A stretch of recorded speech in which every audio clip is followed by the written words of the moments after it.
Chapter की शुरुआत में हम मो को देखते हैं जो चांगलियो के बाहों में होता है। चांगलियो उसे कह रहा होता है, मुझे हक करो। मो अपने मन में सोचता है, इस आदमी का शक करने का बीमारी किधर गया, और फिर वो उसे रोकने लगता है। चांगलियो मो को बहुत सारे लव बाइट्स दे देता है और अपने मन में सोचता है, मैं जब भी उसके साथ होता हूँ मैं खुद को कंट्रोल क्यों नहीं कर पाता। और फिर चांगलियो मो के पीठ पे लगे हुए एरो को निकाल देता है और उसे बेड पे पुश कर देता है। मो को कुछ भी समझ में नहीं आ रहा होता है। चांगलियो उसे कहता है, मुझे योर मैजेस्टी बुलाओ। पर मो अभी भी चांगलियो को रोकने की कोशिश कर रहा होता है। तो चांगलियो कहता है, आज्ञाकारी बनो और मुझे योर मैजेस्टी बुलाओ। मो काँप रहा होता है और वो चिल्ला के कहता है, योर मैजेस्टी। और फिर वो दोनों बहुत बार वो कर लेते हैं। तो मो कहता है, मैं बहुत ज़्यादा थक गया हूँ। चांगलियो कहता है, एक बार और। मो कहता है, आप पहले ये 2 बार कह चुके हो। और फिर मो रोते हुए अपने मन में सोचता है, मैं इस आदमी को इस चीज़ में हेल्प नहीं करना चाहता। और फिर हमें सुबह का सीन दिखाया जाता है जहाँ पे मो उठते हुए अपने मन में सोचता है, मैं कहाँ पे हूँ। और फिर वो चांगलियो की तरफ देखते हुए सोचता है, कल रात इस कुत्ते की वजह से मेरी कमर टूटने वाली थी। मेरी कमर ये सब कुछ बर्दाश्त नहीं कर सकती। और फिर तभी वहाँ पे सिस्टम आ जाता है और वो कहता है, तुम्हें ऐसा दिन भी देखना पड़ेगा, मुझे इसकी उम्मीद नहीं थी। मो गुस्सा हो जाता है और सिस्टम के चीक्स को पकड़ते हुए कहता है, अच्छा तो वो कौन था जिसने कहा था अगर मैं हारूंगा तो मुझे उसे फादर बुलाना पड़ेगा। सिस्टम मो को फादर बुलाते हुए कहता है, मैं गलत था पापा। और फिर वो दोनों चौकन्ने हो जाते हैं क्योंकि चांगलियो नींद से उठ जाता है। चांगलियो मो को कहता है, तुम, और मो कहता है, योर मैजेस्टी। और अपने मन में सोचता है, क्या एम्परर मुझे देख के कंफ्यूज हो रहा है। उसने मेरे साथ वो सब किया तो क्या मैं अब अपने प्लान में जीतने वाला हूँ। वो अपने मन में ही खुश हो रहा होता है। चांगलियो उसे देखते हुए कहता है, कल रात जो कुछ भी हुआ वो अनएक्सपेक्टेड था, तो मैं इसकी भरपाई करूँगा। और फिर वो वहाँ से जाने लगता है। मो उसे पकड़ते हुए कहता है, एम्परर। चांगलियो कहता है, उसे यहाँ से ले जाओ और उसे 100 ग्राम गोल्ड दे दो। चांगलियो का सर्वेंट मो को वहाँ से ले जाने लगता है। तो मो सिस्टम से कहता है, मैंने जिससे सोचा था वैसा क्यों नहीं हुआ। ऐसा पहली बार हो रहा है जहाँ पे ये तरकीब काम नहीं कर रही। ये सच में बहुत ज़्यादा अच्छा है। और फिर हम देखते हैं सिस्टम को जो नैंग नैंग के पैलेस में होता है। सिस्टम कह रहा होता है, ये अभी कहाँ से आ रही होती है। और उसकी दासी भी उसे पूछती है, आप अभी कहाँ से आ रही हो। और उसके गले में वो निशान देख के ब्लश करने लगती है। क्वीन कहती है, शट अप, और वो जाके बैठ जाती है। क्वीन दासी से पूछती है, क्या एम्परर के पास कल रात कोई गया था। और फिर वो दासी क्वीन के कान में आके कुछ कहने लगती है। और क्वीन अपने मन में सोचती है, वो आदमी जिसका सरनेम मो है वो करना क्या चाहता है। और फिर सीन कट करके हमें मो का सीन दिखा जाता है जो छत के ऊपर बैठा होता है। वो बहुत ज़्यादा गुस्से में होता है और कह रहा होता है, ये पागल एम्परर, इसे यूज़ किया गया और उसे फेंक दिया गया। उसके बाद भी वो पैसे के दम पर मुझे डिसमिस करना चाहता है। मैं चाहूँ तो उसके सिर को फोड़ भी सकता हूँ। सिस्टम कहता है, तुम आगे क्या करने वाले हो, क्योंकि मुझे तो नहीं लगता कि चांगलियो तुम्हें अब और भाव देने वाला है। मो कहता है, ऑफकोर्स मैं प्लान बनाने वाला हूँ। मो कहता है, मुझे तो यकीन ही नहीं हो रहा कि वो कुत्ता एम्परर मेरे प्यार में नहीं पड़ा।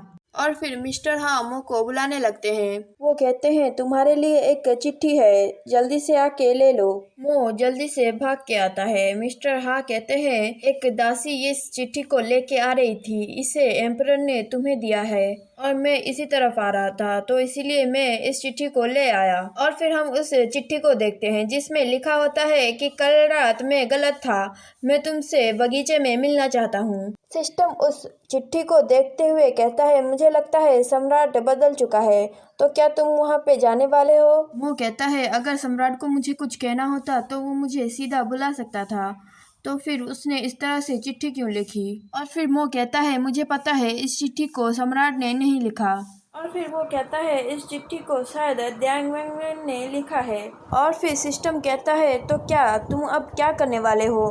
मुझे लगता है कि वो तुम्हें हर्ट करना चाहती है। मो कहता है, ये एक अपॉर्चुनिटी है जो 1000 में एक बार आती है। तो मैं इसे वेस्ट नहीं करने वाला। और फिर हमें दूसरे दिन का सीन दिखाया जाता है जहाँ पे मो रॉयल गार्डन में होता है। वहाँ पे क्वीन खड़ी होती है। मो उसे देखते हुए अपने मन में सोचता है मैं सही था, और फिर वो उसके पास जाके उसे ग्रीट करता है और गुड मॉर्निंग विश करता है। क्वीन कहती है खड़े हो जाओ, और फिर मो इधर उधर देखते हुए कहता है एम्परर कहाँ है। क्वीन कहती है कि एम्परर और ज़्यादा वेट नहीं कर पाए, इसलिए वो चले गए और उन्होंने मुझे ऑर्डर दिया कि मैं तुम्हारे लिए यहाँ पे वेट करूँ। और फिर क्वीन कहती है मेरे पास भी तुम्हें खोजने के लिए कोई वजह है। और फिर क्वीन कहती है मैंने उस दिन तुम्हारे बारे में गलत समझा था और मैंने तुम्हें हर्ट किया था, इसलिए मैं तुम्हें माफ़ी मांगना चाहती थी। मो कहता है न्यांग न्यांग ने मुझे अवार्ड दिया था तो मैं उस बारे में बहुत ज़्यादा खुश हूँ, तो तुम्हें सॉरी कहने की कोई ज़रूरत नहीं है। और फिर क्वीन हंसते हुए अपने मन में सोचती है इस आदमी को स्टूपिड बनने की एक्टिंग भी आती है। मैंने उस चीज़ों को दिल पे नहीं लिया, इसलिए मैं बहुत ज़्यादा अच्छा फील कर रही हूँ। उस दिन के बाद मैं हमेशा तुम्हारे बारे में सोचती थी कि तुम्हारा घाव कैसा होगा। और फिर क्वीन कहती है क्या तुम मुझे एक मौका दे सकते हो, मैं उन चीज़ों की भरपाई करना चाहती हूँ। वो अपने मन में सोचता है दैंग वन वन यही है जो तुम मुझे दिखाना चाहती थी।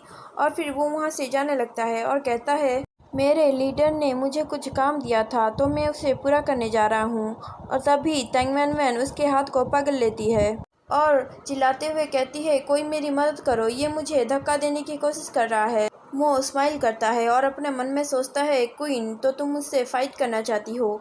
और फिर वो कहता है क्वीन। क्वीन चिल्लाते हुए लोगों को बुला रही होती है। वो कहता है मेरे हाथ को जल्दी छोड़ दो। और फिर वो अपने हाथ को खींच लेता है और क्वीन पानी में गिरने लगती है। क्वीन अपने मन में सोचती है ये शैतान गार्ड, और फिर वो चिल्लाने लगती है। क्वीन तभी एम्परर को देखती है जो वहाँ से जा रहा होता है। वो कहती है भगवान भी मेरा साथ दे रहे हैं। और फिर वो एम्परर को बुलाने लगती है अपनी मदद के लिए। एम्परर अपने सर्वेंट से कहते हैं क्या तुम्हें जल्दी से क्वीन को बचाने नहीं जाना चाहिए। और सर्वेंट अपने मन में सोचता है ये लेक लगभग 1 मीटर का है तो मैं तो इसमें डूबने नहीं वाला। और फिर वो क्वीन को बचा लेता है। क्वीन बाहर आते ही चिल्लाने लगती है। वो कहती है एम्परर आपको मेरी रक्षा करनी पड़ेगी। मैं आज यहाँ से गुजर रही थी तो मैंने उसे देखा, तो मैंने सोचा कि मैं उसे उस दिन के लिए माफ़ी मांग लूँगी, पर उसने मेरी इज्जत नहीं की और मुझे सरोवर से नीचे ढकेल दिया। वो अपने मन में सोचता है उसकी एक्टिंग स्किल तो बहुत ज़्यादा अच्छी है। लियो मो की तरफ देखता है और कहता है तुम इस बारे में क्या कहना चाहते हो। मो चैंगलियो को ग्रीट करते हुए कहता है एम्परर मुझे यहाँ पे आने के लिए कहा गया था और मैं बस आज्ञा का पालन कर रहा था और मैंने न्यांग न्यांग के साथ कुछ भी गलत करने की कोशिश नहीं की। और मैं यहाँ अकेला नहीं आया हूँ, मेरे साथ लीडर हा भी आए हैं। क्वीन अपने मन में सोचती है क्या। और फिर हम मिस्टर हा को देखते हैं जो पेड़ों के पीछे खड़े होते हैं और वो आके महाराज को ग्रीट करते हैं। और फिर चैंगलियो मिस्टर हा से पूछते हैं यहाँ पे क्या हुआ था। तो मिस्टर हा कहते हैं कल रात मो को एक चिट्ठी मिली थी जिसमें मो को यहाँ पे बुलाया गया था। मैं बस इस बच्चे को लेके थोड़ा सा डरा हुआ था, इसलिए मैं उसके पीछे आया तो मैंने क्वीन वैन वैन को देखा, पर आगे क्या हुआ उसके बारे में मैं। और तभी वो चुप हो जाते हैं और चैंगलियो क्वीन की तरफ देखते हुए अपने मन में सोचता है क्या तैंग वैन वैन विद्रोह करना चाहती है। चैंगलियो कहता है क्वीन तुम इस पैलेस की ओनर हो तो तुम इस तरह की चीज़ें कैसे कर सकती हो। मो अपने मन में सोचता है क्या तुमने इस बार क्वीन का असली चेहरा देख लिया, क्या मैं उसे अब सज़ा देने वाला हूँ। चैंगलियो क्वीन को पनिशमेंट देता है और कहता है तुम्हें 5 दिन के लिए डिटेंशन रहना पड़ेगा और तुम्हें इस पैलेस के रूल को 100 बार लिखना पड़ेगा।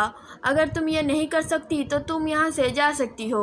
और फिर चैंगलियो मो को कहता है और मैं तुम्हें सज़ा देता हूँ कि तुम 2 दिनों के लिए कुछ भी नहीं खाओगे, क्या तुम्हें कोई प्रॉब्लम है। वो इस बात को सुन के बहुत ज़्यादा चौंक जाता है और अपने मन में सोचता है इस कुत्ते ने अभी क्या कहा।